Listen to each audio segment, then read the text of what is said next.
নতুন একটা ফ্যাক্টরি দিতেছি আমি, খুব শীঘ্রই আমাদের উত্তরখানে আমাদের নতুন ফ্যাক্টরি উদ্বোধন হবে। এটা ছোট ফ্যাক্টরি, 3000 স্কোয়ার ফিটের মতো সামথিং হবে।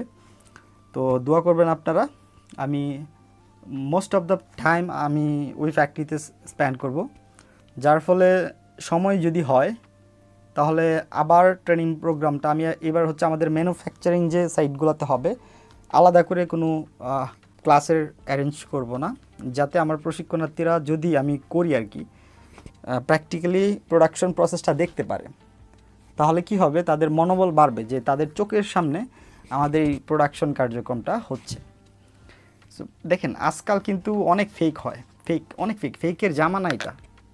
যখন আমি আমাদের এই প্রোগ্রামটা বা আমাদের আমি নিজের কার্যক্রমটা শুরু করছিলাম, তখনও মানে 90% মানুষ বলছিল যে আমি ব্যর্থ হব।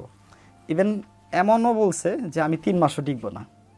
ঠিক আছে, যাই হোক আলহামদুলিল্লাহ আপনাদের দোয়ায় আমার এই ছোট্ট জীবনে অনেক ছোট্ট অর্জন, যতটুকু করছি আমার এক্সপেকটেশনের বাইরে, হয়তো আমি এটা চিন্তাও করি নাই, ইভেন অনেকেই হয়তো চিন্তা করে নাই।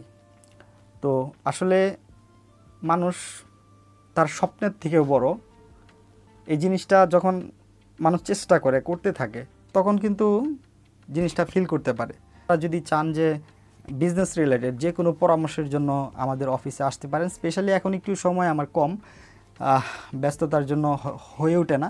তবে আমাদের আল্লাহ যদি বাঁচায় রাখে আর কি, 2 মাস পরে যে আমার ফ্যাক্টরিটা হবে নতুন ফ্যাক্টরি, সেইখানে আমি অনেক সময় দিতে পারবো আপনাদের। কারণ আমি ওইখানে বসে আমাদের মার্কেটিং কার্যক্রমটা চালাবো, আর হচ্ছে আপনার যেহেতু সময় থাকবে আপনাদের সাথে ক্লাসটাও করাতে পারবো, টাইমটাও যাবে। এখন কিন্তু এমন কাজ যাচ্ছে যে আমি কোথাও ঘুরতে যাব সেটাও যাইতে পারি না, খুব ব্যস্ততার মধ্যে আছি। যাই হোক আপনারা যারা ফলো করতেছেন আমাকে, অনেক দিন হয়তো যারা চিন্তা করছিলেন ভাইয়া হয়তো কি প্রোগ্রামটা স্টার্ট করবে কি না, তো আর 2টা মাস অপেক্ষা করেন, ইনশাল্লাহ দেখা হচ্ছে। আল্লাহ হাফেজ।